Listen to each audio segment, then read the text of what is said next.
Welcome to the NYC Youth Sports Podcast Show. I'm Coach Uncle Milt. We are approaching our 36th episode. Thank God for that. You know, we back on the air. We was like a little under the weather last week, so we wasn't able to come in. I was a little under the weather, so I took a day off. But I'm back. I'm refreshed, juvenile, you know, and everything. So we back here. What's up, Joe? What's going on, man? Everything is all right, everything is good, and we just glad to be here, on this Wednesday, the 24th of March, and in April we got a lot of things coming up in April. We glad to get sports back. It's kind of slow, March was kind of slow because a lot of things was up in the air, but now the PSAL got some news. Catholic school got some news, and youth football got some news, and we got a lot of things coming up in April. Spring ball for the youth football people. Spring ball tournaments is coming back. It's going to be a lot of conditioning for the high-risk sports in April, and then they're going to resume in May 1st, and continue through the summer. So it's going to be a lot of work for us, man.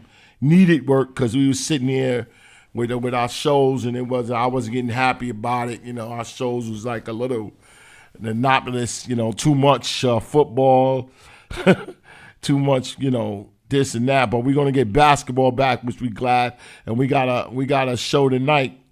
It's going to be about basketball, and I'm glad for that. It took a minute to get that back, to find a worthy topic to talk about, but we got one, and we do this to ex-basketball player Perkins. What's his full name, Joe? Kendrick Perkins. He sent a blast on Facebook, Twitter, about a tournament that his son was in Texas, and it's about an AAU tournament, and how it's really getting out of hand. It's really getting out of hand. Parents, coaches, handlers, it's a lot of mishaps on fights, and a couple of teams was disqualified and things like that. And I'm gonna play the clip in a minute. But it's a lot of things going on, and we got to remember. We have to remember that we have to be humble, because it's youth sports, and it's for the kids. And I know expectations is high, because these sneaker companies, they do these tournaments. It's not their fault. It's not their fault. They here to sell sneakers. They here to sell their product, and sometimes parents have to, really get the information. Is how is this helping your kid develop his game? Because he only has to learn how to play through practice, and instruction from a coach, and getting the time into developing his game. and seasons, far as in when he plays his high school or junior high school games and playoffs and things like that. That's how he gets better. It's a time to practice and develop, and then it's a time to play. And if you want to do it another way and feel that you have to shortcut your way into a spot to be notarized or to be seen, I don't know. I don't think that's the way to go. So parents has gotta like keep it grounded and look at their kid and see what the kid needs. Ask your coach, ask other coaches. See, and you can go ask a coach and say, what can my kid do better? What you see that he needs to work on, and work on that. I don't think that going to a AAU tournament is helping your average kids. Now, it's set up to have elite kids, and there's elite kids in sports, but the number is very few. The number is very few, and then it's more numbers on average players at this level that's got to develop their game, that's got to practice, they find a jump shot, find they dribble, find a defense, move their feet, free throws. There's a lot of things in basketball that you gotta make better before you play in high competition. Now, there's kids that has it all. They may have started early than you average kid, and they have it. And these tournaments are set up really for them to be showcased, because at the end of the day, the players that plays in these tournaments all the time, and if you got a kid that's on the bench, how's he being showcased at all? If he's not playing, how can he be showcased? So you instead of being mad at the person that brought you the message, you have to do your due diligence, and you have to really recognize what your kid can do. That's in all sports, matter of fact. That's all sports and youth sports, period. It's like you don't never forget that this is a new thing for them, and they still got to learn, and it still takes time to learn and to develop.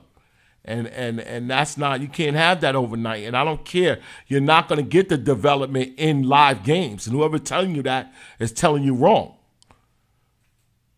You're not going to get the development and do live games, because there's no development, there's no teaching. There's no teaching in live games. It's teaching in practice. It's teaching with the local coach that has a season to prepare for them. That's where you get the teaching at. That's where you get the fundamentals at. These coaches that go to the AAUs, they just need a player to play now. Some they go after the talent, and they know they got a certain talent, and the rest they just need a body for numbers. And who are you? You the talent he's going after, and that means you're gonna play, or you just the body to take up a seat on the bench.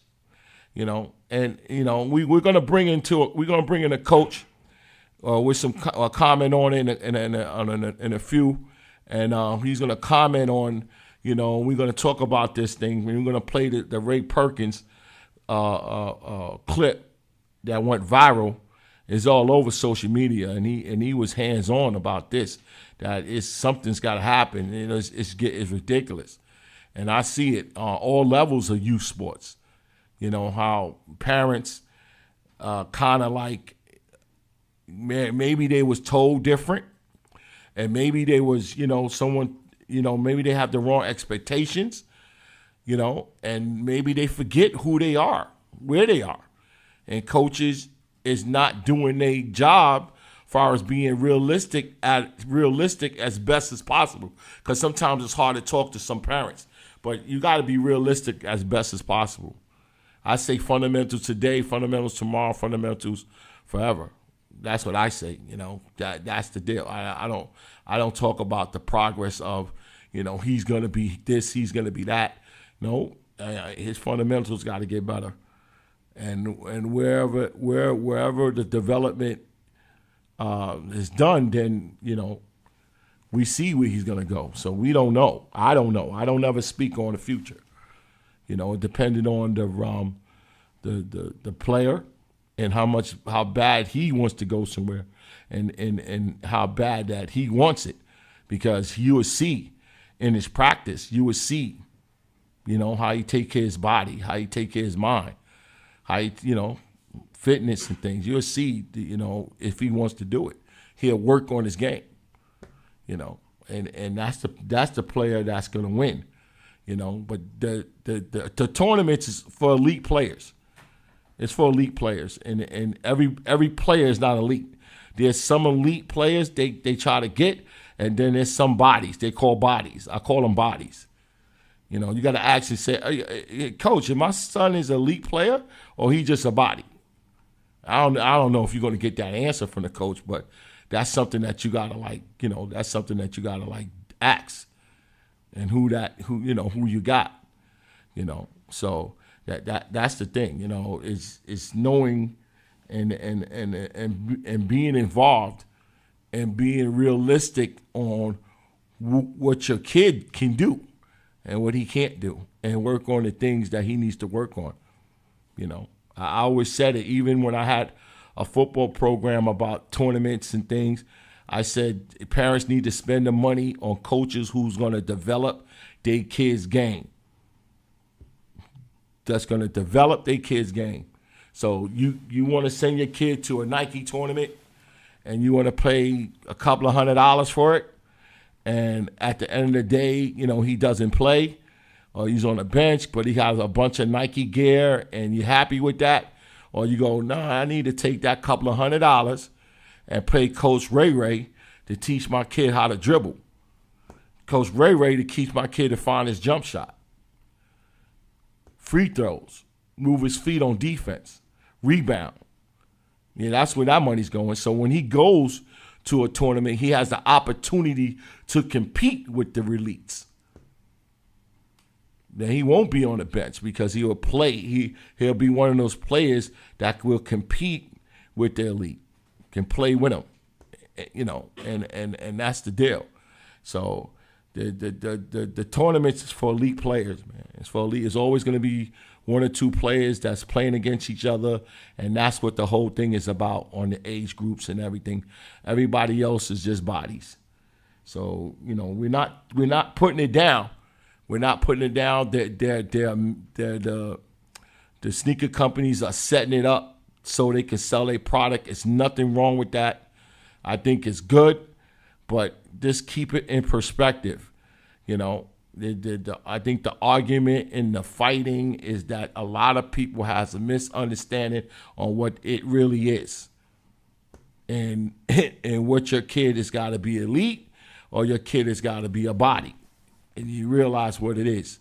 So we get ready to go play the clip, and we're going to go to the break, and we're coming back with Coach Anthony from Eagle Academy, Queens. He's going to come in and chime in on this comment on the Ray Perkins comment. I call him Ray Perkins. Kendrick Perkins. I call him Ray Perkins. Kendrick Perkins comment on social media, and we'll be right back.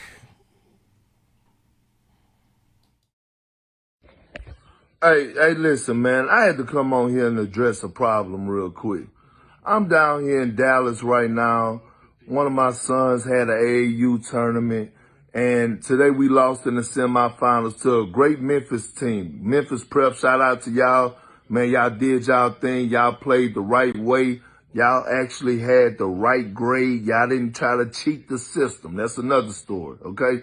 But I don't know what's going on with this AAU basketball no more, because when I was playing, these type of things that I witnessed over this weekend, this wasn't going down when I was playing.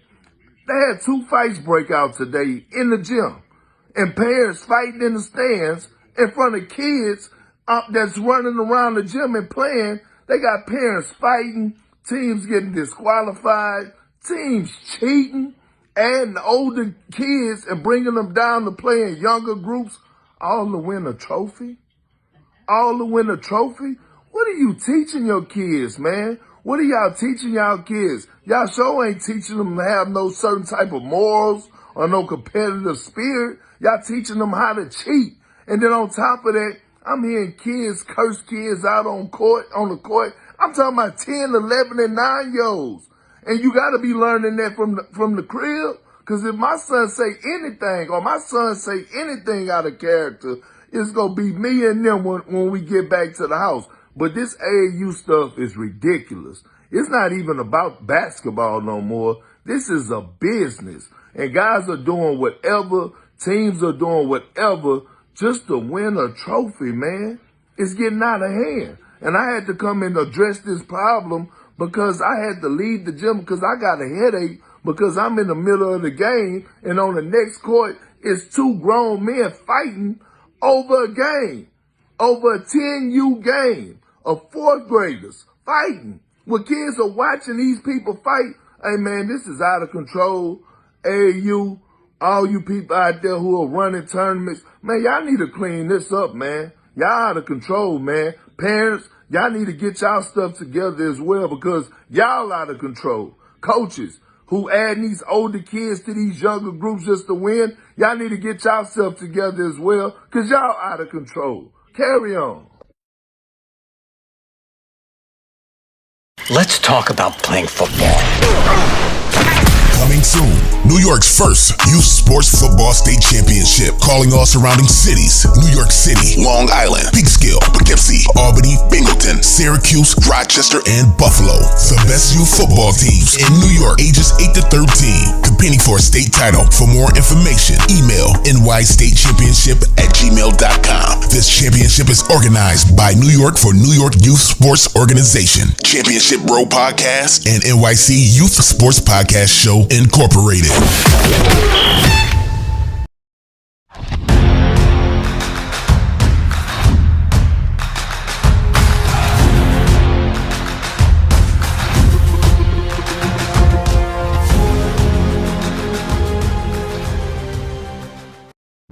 A community fundraiser. Each of us helps one of us. Think of a community hit with an epidemic that created financial devastation, massive unemployment, housing problems, and food shortages. To help the community to weather the tough times ahead, we must pull our resources together and create a cycle of funding. A one-time resource is help required.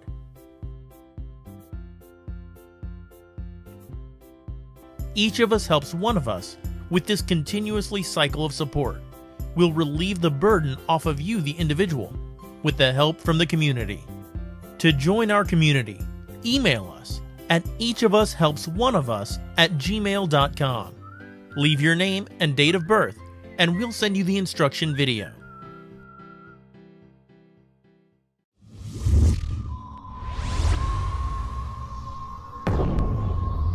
To create a perfect student athlete, you must enhance these attributes: mind, body, and soul. In other words, education, fitness, and nutrition must be a part of your life. And it starts right here at the New York City Youth Sports Initiative.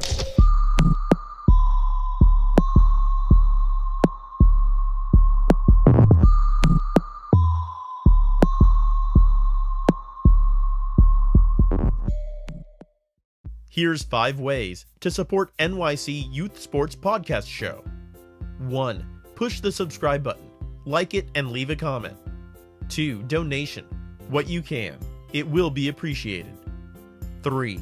Promote what you're doing or your kid's achievement in youth sports with our $10 on-the-screen ad spot. $10 per show or $30 a month. 4. Share this podcast show with others on social media. 5. Buy our show's apparel on Amazon.com. Thank you for your participation.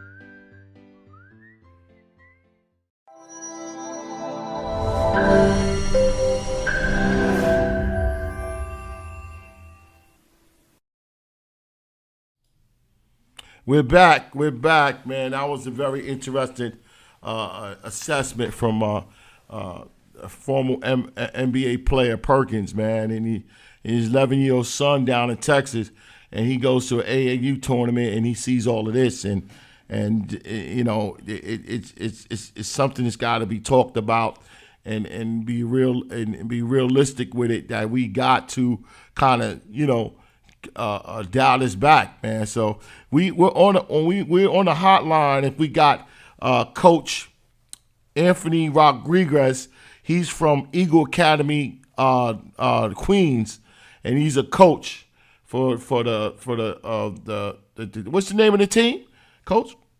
Eagle Academy, basketball varsity. Varsity. What's the name of the team? What's the team name? It's Eagles. It's Eagle Academy Eagles. Oh, Eagles. Yeah. Eagles.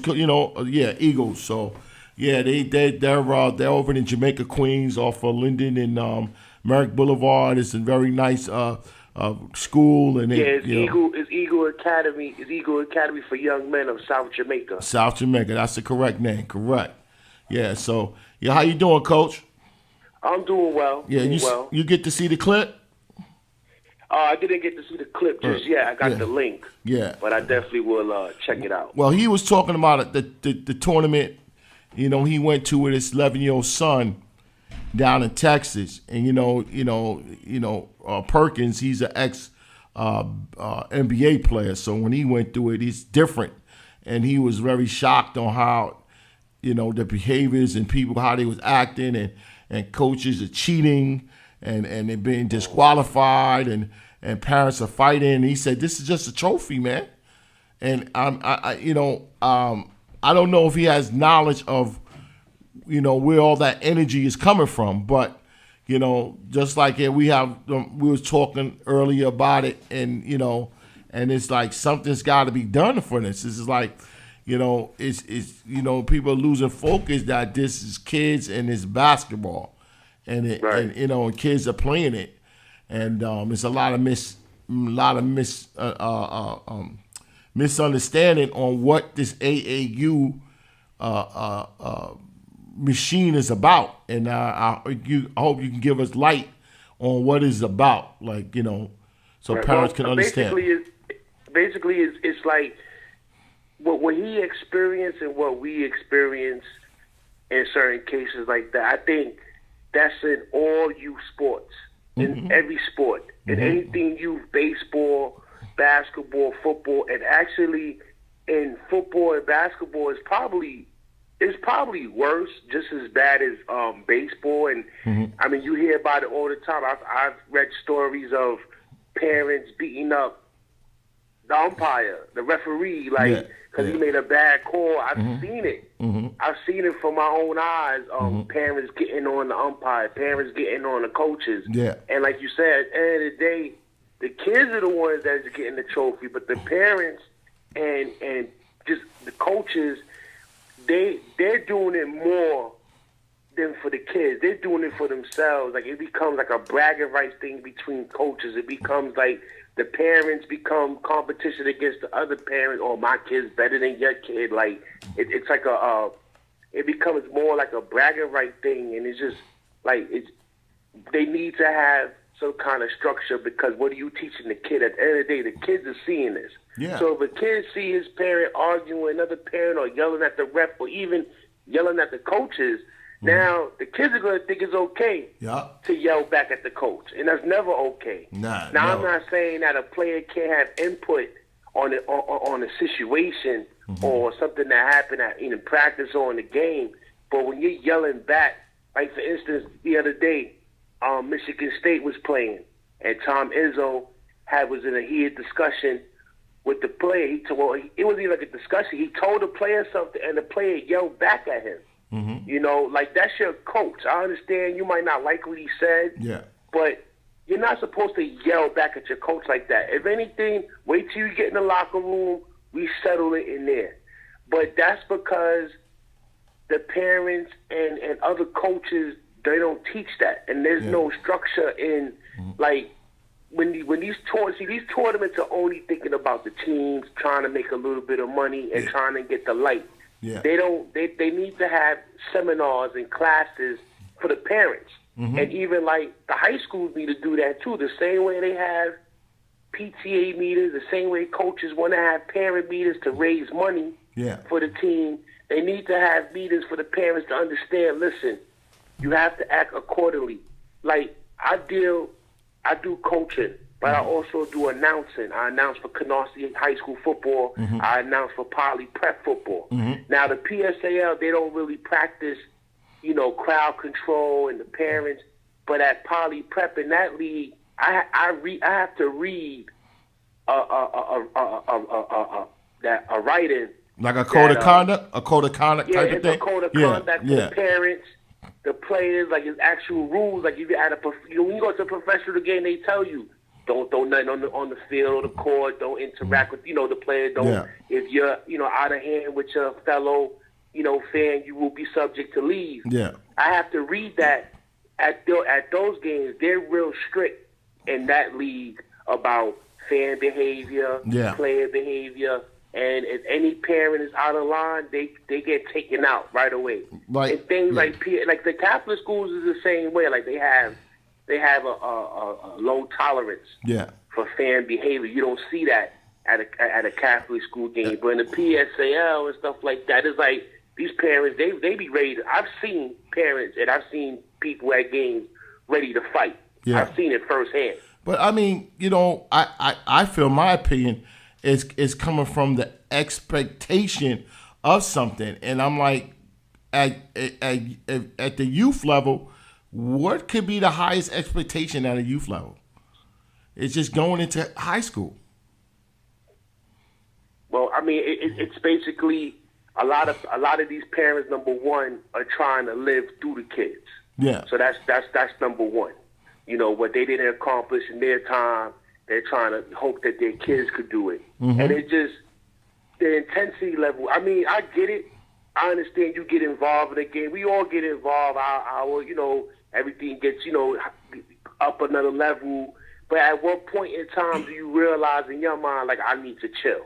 Yeah. And at the end of the day, you're not hurting nobody but your kid. Yeah. Because now what happens is that the kid, he sees this, the coaches see that, and then 9 times out of 10, the next season, the coach might not put that kid on the team because of his parent. The thing is this: we're not always gonna paint it to the parents. Sometimes there's coaches that want certain kids to play on their team, and they tell you. I hear a coach tell, because I coach youth football at in the past. I don't know. I stopped. This is like second year. I haven't did it. But I hear a 10-year-old kid, a coach said, "Yeah, you got to come with us because we set you up to get you into college." And I'm like, "Coach, why would you tell a parent that? Right. You forgot the whole thing. Everybody's going to high school, bro, and you don't know what this kid is going to do." But that's a dream. They sell them this dream. They tell them this stuff that, I can get you into college. I can get you into a good school, I can get you good training and stuff like that, all because they want this kid on his team or her team because they're good. And that we talked about that off air too. Like you were selling something that they pick up, and they don't understand the work that goes into getting to that level. They just see their kid got something and they stop working. They stop working, and they want that coach to coach him. They want that coach to, and at the end of the day, the coach just want to win. He has his personal reasons. He just want to win. I'm like, at the youth level, I always say that. At the youth level, and they look at me like, why not? Well, at the youth level, it's supposed to be about something. The game is supposed to be about development. It's supposed to be about fundamentals and getting the kid better mentally and physically.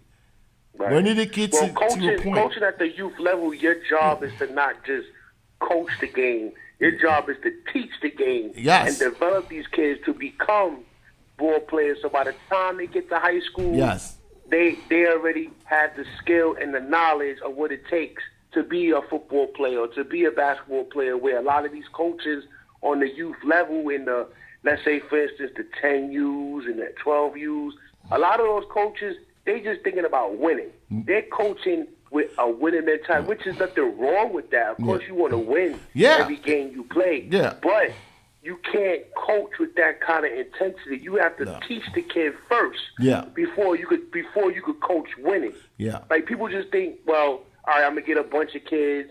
I'm gonna yell at them. I'm gonna do this, and we're gonna win. No, that's not gonna happen. No. You have to teach the kids the game first. Yeah. Then you can coach winning.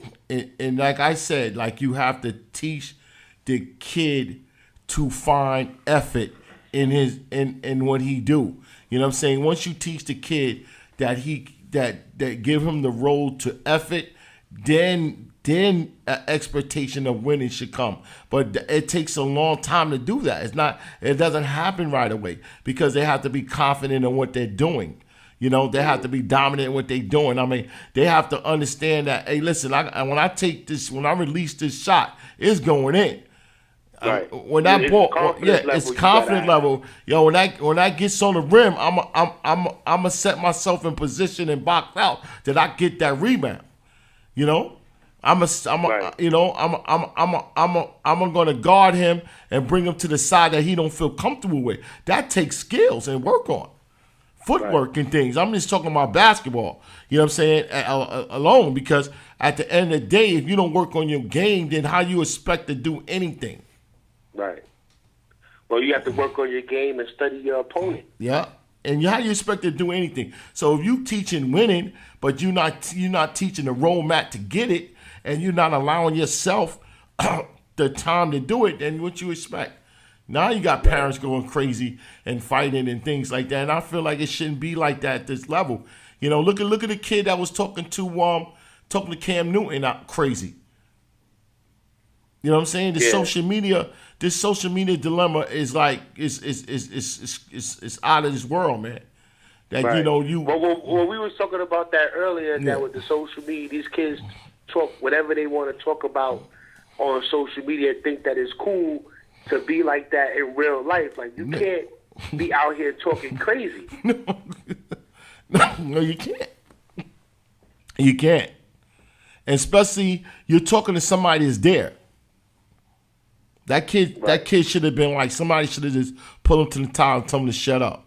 You talking to somebody's there, regardless. But, you know, but that comes from to what I was saying before. What we was talking about earlier. There's a lot of it is the parents or the kids' surroundings. Like you know, maybe who he's surrounded by, they do the same thing. So like I said, kids are only going to do by what they see. Yeah. So if they see adults.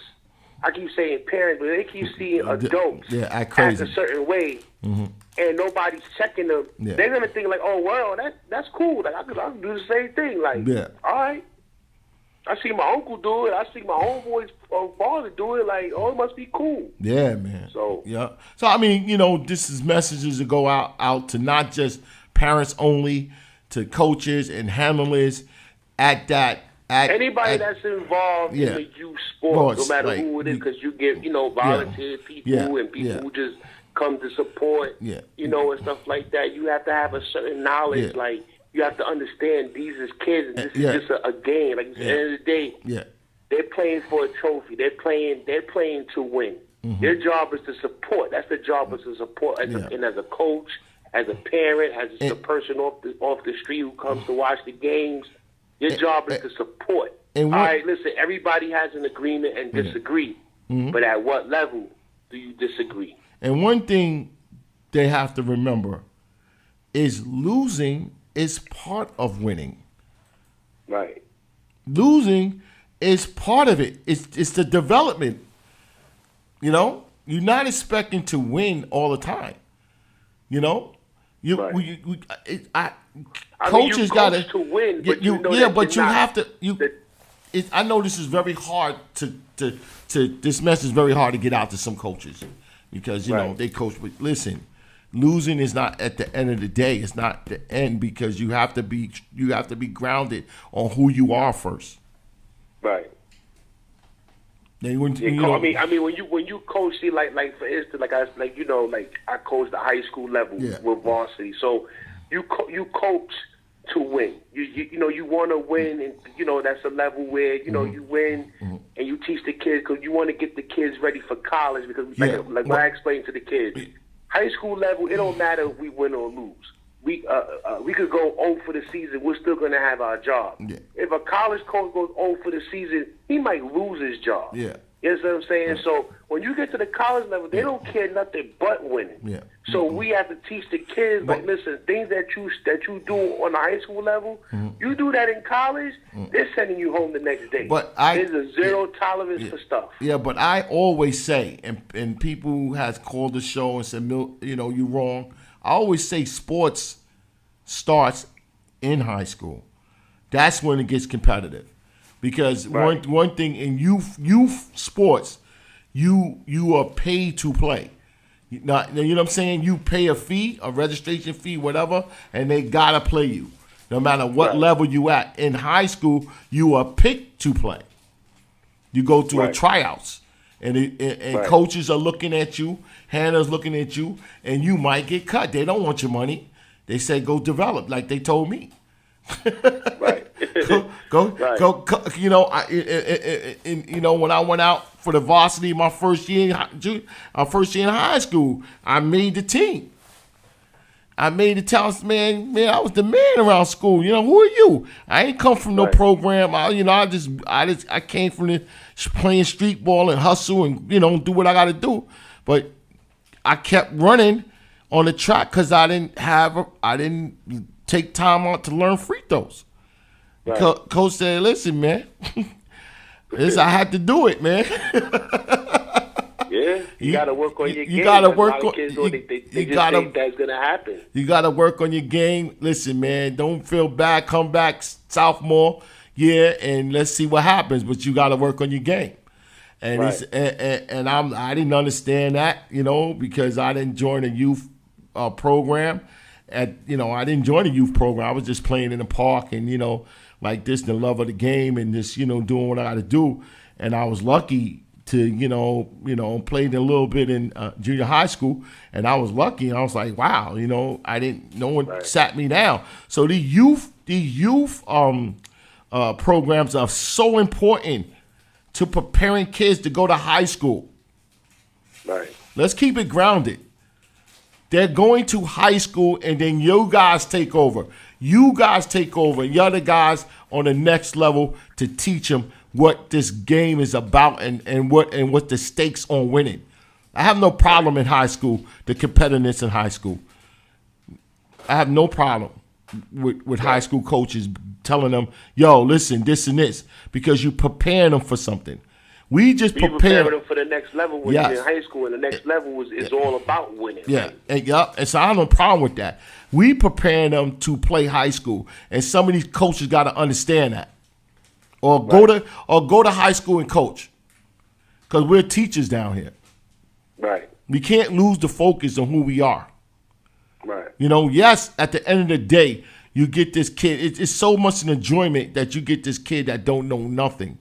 Didn't know nothing. He comes in there, he's 8, 7, 8, 9 years old, and you teach him something. Right. And at the end of the year, you see him winning at what you teaching him. That's the gratification a youth coach should have. That's his drive. Right. That's his drive. It's not glam because we volunteers. So I always told him, I said, no, I don't think this drive is for you down here, man. You gotta love the game. You gotta love kids, and you gotta love development. You gotta have patience when you're dealing with kids like that, 8 years old, 9 years old. Yeah. You gotta have a lot of patience with those kids, because those kids don't know nothing. They don't know. They're only learning the step you showed them. Yeah, and they sit there. And they sit there in football. They sit there with their hand on their mouthpiece, listening to you. Their eyes is on you, and they listen to everything you saying. And that's an amazing feeling. It's an overwhelming feeling when you down there in the huddle with them. They all listening to you, and you say something crazy to mess up those minds. And I'm always be against anybody that does it. What are you doing? Come on, man! Don't start that mess, man. Because they at their innocence, they don't know. They're gonna do what you tell them to do, and you got to understand that you got a responsibility. You got a responsibility to keep it simple, to keep it grounded, and then when he goes to the next level, boom. That's when you go to them games. yeah, man, I started that kid off, man. I'm happy, man. Look at this. Right. Look what Coach Joe did to him, man. Man, he just looked different. Right. You know, I've been to high school games when we send kids to, and they look big. Wow, man, they look. I mean, when you remember when they was little guys, and you go to a Western game, you're like, man, this is incredible. So you know, like they put, you know, they hit the weight room. They bigger than you. Right. But when you see that, it makes you so proud. And what you did as coach to be like, you know, not only did I coach this kid, but I raised this kid in a way to where he's at today. Yeah. You know, and a lot of kids, they don't forget that. They remember like, you know, thanks coach or whatever and stuff like that. You know, because we pick them up, we feed them, we buy a little equipment. You know, they remember that. You know, we do a lot of things, man. I bought many cleats and helmets and mouthpieces and picked them up and fed them and buy them ices and stuff. You know, they remember that. I enjoy that. Right. I kind of miss it. You know, I started this podcast, so, you know, it's a lot of duties, but, you know what I'm saying, I kind of miss that with the kids, man, because, you know, you become a bond to them, but you got to understand that you are building young minds. You are building young minds. There's no way at all that any kid should say anything to a coach. Right. Anything back to a coach. Right. And you see that in certain cases of players just yelling back at coaches, and I mean we have had that players on teams that they get into, you know, they start yelling back and this and that. You'd be like, you know what, just go to the locker room and cool off. You know, because this is not it for you right now. You know, some kids can't take it. Yeah. The kids can't take the pressure sometimes. I mean, and it's cool. I mean, it happens. But they teach they teaches us at clinics. That's another thing. Coaches need to go to clinics and things, and they teach us at clinics that you don't know where they came from, the background and stuff. So be easy. But on a youth level, that's the only way I could talk about because I'm familiar with that. On a youth level, we got the kid, or you know, he's clay in our hands. So you have to watch how, you know, what's going on. Even when you got parents out of order, you got to pull the parent to the side and listen, man. We got kids watching us. Right. It's not you got to watch your tone. You got to watch your language and stuff like that. It's not you know? that serious. It's not that serious that we need you to be turning it up. Right. I don't care. Because the kids are seeing that. The kids are seeing that. They're hearing that. You know, like it's crazy. Like, I mean, you know, some parents said, "Yeah, my kid know who I am." I said, "But the other 18 don't know." Right, and the other parents don't know. Other parents don't know. They raise their kid different. They keep their kid out their business. You know, and then what happens is a parent might tell that kid, "Listen, don't hang around that kid because." You know, he's bad news. His parents is bad news, and then that could break up what you trying to build with the team. You want everybody to be together, but then this kid, people's is telling him, "Listen, stay away from that kid." Like, nah, we can't have that. Like, everybody has to work together here. So we understand what Coach. You know, we understand what Perkins is talking about. The NBA star. You know, he's an 11-year-old kid, and he's looking at it like it's different in his day. Is because. You know, we're not gonna put blame on the people that's promoting the thing because they have a business to sell a product, and you know, and when we in this capitalist society, it's the individuals individuals that buy into it. It's the individual that buy into it. Like, you know what we say. You know, like you know, we get ready to go to a break, and Coach Ant, I want you to hang around. You know, we're gonna tell parents on what they need to look out when they go to these what they expect when they go to these AAU tournaments and things like that. So we get ready to go up to a commercial break, and we coming back with Coach Anthony and from Eagle Academy in South Jamaica, and we'll be right back in a minute. Let's talk about playing football. Coming soon, New York's first youth sports football state championship, calling all surrounding cities: New York City, Long Island, Peekskill, Poughkeepsie, Albany, Binghamton, Syracuse, Rochester, and Buffalo. The best youth football teams in New York, ages 8 to 13, competing for a state title. For more information, email nystatechampionship@gmail.com. This championship is organized by New York for New York Youth Sports Organization, Championship Row Podcast, and NYC Youth Sports Podcast Show Incorporated.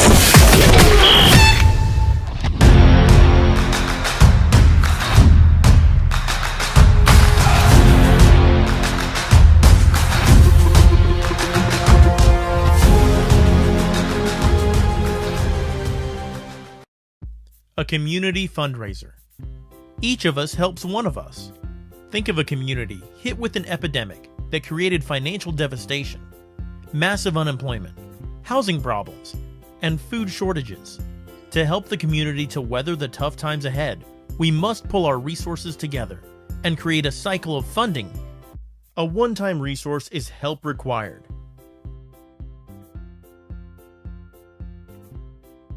Each of us helps one of us. With this continuously cycle of support, we'll relieve the burden off of you, the individual, with the help from the community.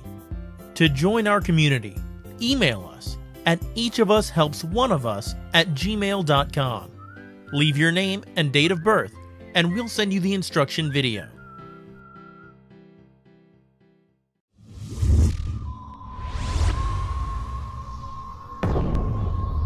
To create a perfect student athlete, you must enhance these attributes: mind, body, and soul. In other words, education, fitness, and nutrition must be a part of your life. And it starts right here at the New York City Youth Sports Initiative.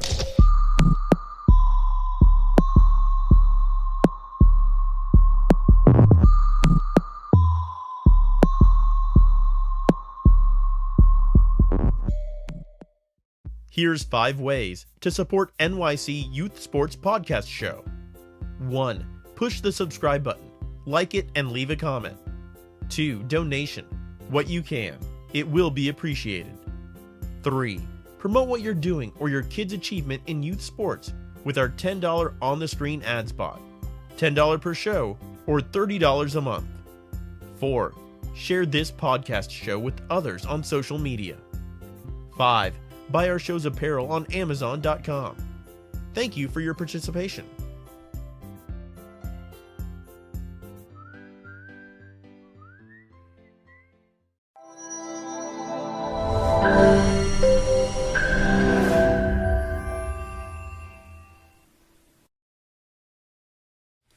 We're back, NYC Youth Sports Podcast Show. We here, man, with Coach Anthony from Eagle Academy, South Jamaica. And like before we went to the break, we're gonna sit here and let Coach Anthony tells parents on what to expect, from AAU tournaments, and the real deal on what is the do's and the don'ts and the and the expectations of it. Right. Well, the expectations is you have to just make sure does this make your kid better?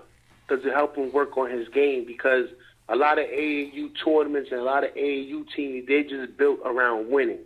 A lot of the coaches, they just want to get the best players available to go out there and win the tournament. They're not going to try to help your kid develop a game or work on his game. Is either they're good or they're not good. And what I would just tell parents is you can put your kids in AAU, but find out what they need work on, because it's not going to get worked on in AAU. It'll have to get worked on outside of that, where you have to go to a camp or you have to hire, a personal trainer or get a coach to work with the kid on the side on what he needs working, because AAU is not going to help your kid's game. It'll help your kid get exposure. That's definitely a great thing about AAU, because they play in a lot of, good venues, and a lot of people go to these tournaments, and it'll help your kid get exposure, but it won't help your kid game get better. That's the only thing with AAU.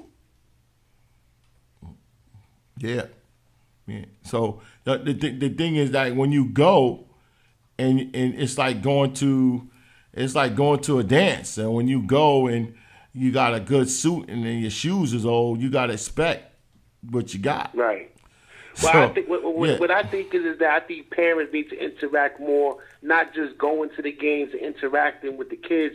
I think, ask the coach a question. Like, ask him, when do you practice? Ask the coach, what you guys, work on. Find out if your kid is not playing the time that you expect your kid to play. Ask the coach to what's going on. Why isn't he or she playing? Is there a problem with the game, or they having problems on the team? And find out.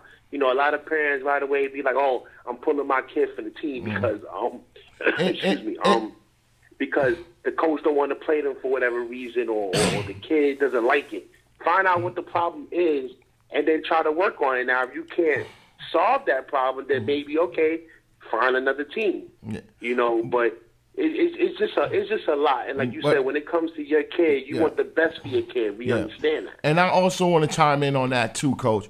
Like, if you really want the best for your kid, you got to be realistically open. You got to be realistically observant and open to what you see. Now, if you don't know, yo, Coach, listen, be honest with me. I don't want the BS. Listen, I'm okay. What do my kid need? And any coach will be honest with you at that point. Because if they know that you that type of person, because it could be there's some people that you want to say something to, but their parents are so dynamic that, you know what I'm saying, you be like, I don't want to fight this lady. I don't want, what I mean? Because they so close-minded about their kid. And right. I even tell my own mom is that, yo, listen, Mom, it's who I am. Don't never defend who I am. That's got nothing to do with you. If you see something, if someone's telling you and you see it, don't defend that. Don't go, well, he's going to. No, it's what it is. It's what it is. Right. If Johnny don't got a jump shot, he don't got a damn jump shot. Right. Johnny, he got to work on it. He got to work on it. Why does he play? Because we need defense and Johnny don't move his feet. That's something we got to work on, his conditioning. Right. And be open to that. Don't get mad. You're like, Coach hating, blah, blah. Some of these guys tell you lies just to get, and I don't never like that. If I can't talk to a parent, man, listen, I'm not doing it. You know what I'm saying? Come on. I mean, right. It's like, bottom line, Coach, it's youth sports. Let's keep it down there for the youth. Right. You know what I'm saying? We got to enjoy them playing. I like to enjoy the youth playing. You know what I'm saying? But when youth sport is supposed to be, the kids are supposed to be learning the game of whatever sport they're playing, and it's supposed to have fun. Yes. That's what they and they tell you that in the rule books. Yeah. They tell you when you read these rule books, they tell you it's about the kids learning the game and having fun and creating relationships amongst their teammates, their coaches, and whoever else is involved in that team. But, of course, nobody ever teaches that part of the youth sport. You listen, and I know you have seen this on the court because we see this on a football field. They play a game called Killer Man, and everybody got the ball, and it's similar like what they do, shoot around, and the one person got the ball, and everybody guarding him, and he's shooting. Right. That's the most purest game. You don't see no fighting in that. Right. You see kids trying to get the ball and trying to do whatever they got to do. That's the most purest. I don't know if they call it a game or whatever, a drill. But that's because the kids that are playing that particular game, they know what to expect. So if a kid got the ball, he's expecting everybody to come at him. Yeah. So it's a little different. Yeah, but it's like if you look at it from the distance and you see they all playing together. They all playing together, man. Right. And that's the purest of youth sports. That they all playing together, and there's some kids that's a little better, and there's some kids that same kid that's not better, he's trying to get that ball too. He's But trying to they're get playing together and they're just having fun. They're just having playing fun. like kids. And he's trying to get the ball. You know, and he got the ball. I'm just gonna guard him, and just to get the ball from him. And I'm like, yo, this is like very competitive in this thing. And this is the purest thing, man. Like you see them all playing together and things, and this is how it's supposed to be, man. You know, I think that is levels to this. If you're one of those coaches that you don't have the patience and things, you need this to move up to the more competitive. Move up, go to high school. Right. Go to high school, man, and run your system and teach your kid. Somebody's gonna pull you to the side and say, "Yo, come here, man." Right. We don't do that up here, brother. And that's the thing. Like a lot of coaches want to just stay. You see coaches for years. Yeah, stay. Coach a 10U for 20 years, 30 years. Like you never want to just move up and try to see if you could do. Like they get stuck because they want to win. Yeah. They know the more high you move up, the more tougher it is. Yeah. To get a team together to win. Yeah. You coach, 10-year-old, 8-year-old. You could get all you need is one good kid. Yeah. On basketball, all you need is like one good kid, and you'll be fine. Yeah. And in football, you just need a couple of good kids, and you'll be fine. You'll be fine. But when you move up to 12U and 14U and move into the high school level, now it's like, okay, we're gonna see what your coaching skills is about. And it's like being exposed. It's being exposed big time, and you looking at it like, oh my God, Yeah. All right, so tell me what's going on with, high school and PSAL, man. What's going on, man? What's the thing when we gonna get high school ball back? And Cuomo, they were able to give the go for high school sports and stuff like that. So the PSAL, according to the PSAL, like put something out. They said it was sources, but the PSAL, from what we've been seeing and from what people have been talking about, is that after the first week of April, when the kids come back from spring break, you're allowed to start working and start practicing in April. And apparently in May, whatever seasons are going to be played, they're going to start in May and play throughout the summer. And one of the things is the basketball, from what they were saying, is that basketball might be played outdoors. So a lot of people are kind of iffy about it, and they're trying to figure out how is that going to work. So they're just basically going to use the local parks. Well, from what I've seen and I've read and spoken to other people, they're going to just use the parks. So basically, wherever your high school is at, the closest park to it that has courts, that'll be considered your home court. Like for instance, for us, for an example, our closest park is Roy Wilkins. Roy Wilkins, right? Yeah, Roy Wilkins would be considered like our home court. Yeah, if we had to play outside. Oh, that'd be nice because you got to, like I told people, with this this virus going on, the outside air is the best place to be. I don't care what nobody said. Nothing wrong with God's ear. Right. So that wind is blowing. So it's you stay a certain distance or whatever. Us masked up or whatever. I don't wear my mask outside because I breathe God's air, and I believe that it ain't tainted.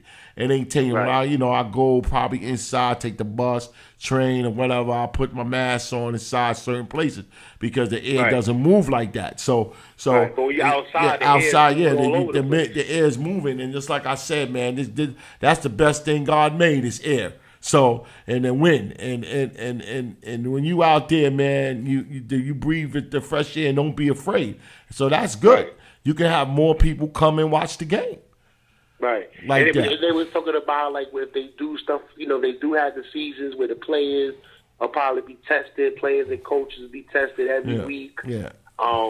And a lot of people, we was talking about it, like how is that going to work? And I'm thinking, well, you're going to have to get permits to play in these parks, and like you said, in certain cases it might be hard to play because you might have rain. You might be too windy. Yeah. You know? I mean, that's something that you're going to have to call it, when it happens, because, the spring stuff like that.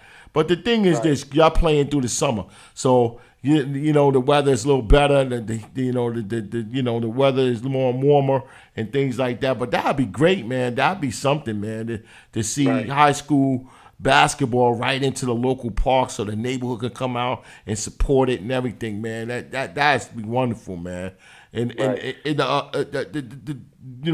things to move forward with this is that we got sports back. That's the deal. Right. We need it at this level, man, because God knows what these kids are doing. But that's the thing. These kids are most of these kids ain't really doing much because it's nothing much for them to do. And I mean, you got these kids playing football like they have these 18U football teams now to take place for the high school kids that haven't been able to chance to play football, and it might not be no football season until September. They might try to run the basketball, run baseball, run other sports, run wrestling and stuff like that, but it might not be no football till September when they all come back after the summer break. But I was looking at, I said, well, and plus it's too hot. Yeah. It's too hot to play football in May and June. Yeah. I mean, they do that with the youth sports, the AAU. You got the little. But we got spring season coming up, so Right, the spring season. But I mean, to play real football with those high school kids with all that equipment in June and July is too hot for that. But with basketball, I look at the basketball. If you're going to play in the park, see, my take is, okay, if you're going to play in the park, all right, these kids are in the park all summer anyway. Starting in May and June, you get nothing but outside tournaments. That's when tournament season starts. In the beginning of June. So these kids are going to be in the park all day on a Saturday, all day on a Saturday. So why not play PSL games? Basketball going to be good in the park. High school ball in the park is going to be great. Football is iffy. You don't want to play, when it's hot and things like you said, too much equipment. But, just like the youth, what they're doing is like how the youth do it is all training into, June. And then you pad up, and then it's scrimmage season, and it's just a few scrimmages and things, and then you go into the season, and it's like that's when you play. But I got to get up out of here, man. We was gonna have a show, man. Thanks a lot, man, Coach Ant, and we're gonna be doing something. Man. We're trying to get you. We're gonna try to get you out when we get the tournament season, and when we get out, we got sports desk. We want you to come out, man, and be the sports analyst for these kids, man. We need coaches to come back from high school to teach these kids, man. We need that, man. Right, so I want to thank you a lot for coming on, man. Anytime, man. No problem. Anytime. My phone lines, my doors is always open, man. And we be talking soon. We gonna get you out there. We're gonna get you out there on the pavement. You know what I'm saying? Okay. In the parks and things, and help us bring this youth sports show out there and tell people what we do. So thanks a lot, man. All right? No problem. And I'll hear from you later, man. Night. Thank you. No problem. Be safe. All right. Yeah, we had a little short night tonight, man. We're gonna get out of here. Just like I said, a lot of things is coming up in April. We just glad that we got sports back, and it was a little hiccup because COVID and it's sometimes we run out of topics, or topics that we want to come up and ain't really that good, and we just gotta put some stuff together and to make a good show here to show the people. So I'd rather slow down than speed up and wait till the content come in. I'd rather do that and things like that. So a lot of things is happening next week. They starting off, it's a tournament in Atlantic City. I'm going to give a mention out to the tournament in Atlantic City that, there's some teams from Big Apple and Under the Lights and some other teams that's in New York put together an all-star team to go down to Atlantic City to represent New York. We wish them luck. With that. It's a State Farm tournament. It's a State Farm tournament. It's online. They will be having live games and things. So look them up. It's called Sports Farm, not State Farm. I got that wrong. Sports Farm. It's on Facebook, and they got the flyers out there. go seek them out, and they're gonna have games on television. So, go call the director and find out more information. It's called Sports Farm Elite, and the tournament it start off the 31st of March down in Atlantic City. And those who want to see all-star football and represent the team out of New York City, go stay tuned. I mean, go check out your Facebook and things like that, and look up Sports Farm Elite in the Jersey tournament, and call the directors or whoever the directors of New York and find out that information, and call these guys up and get that information about that tournament. We wish them luck too, man. Wish them luck, man. We behind the New York teams that the kids, the all-star kids that's going down there and things like that. I hope we can get some results next week. Probably have some not the week after next when the tournament is over. We have some results on that. But other than that, April is going to be a big month from us.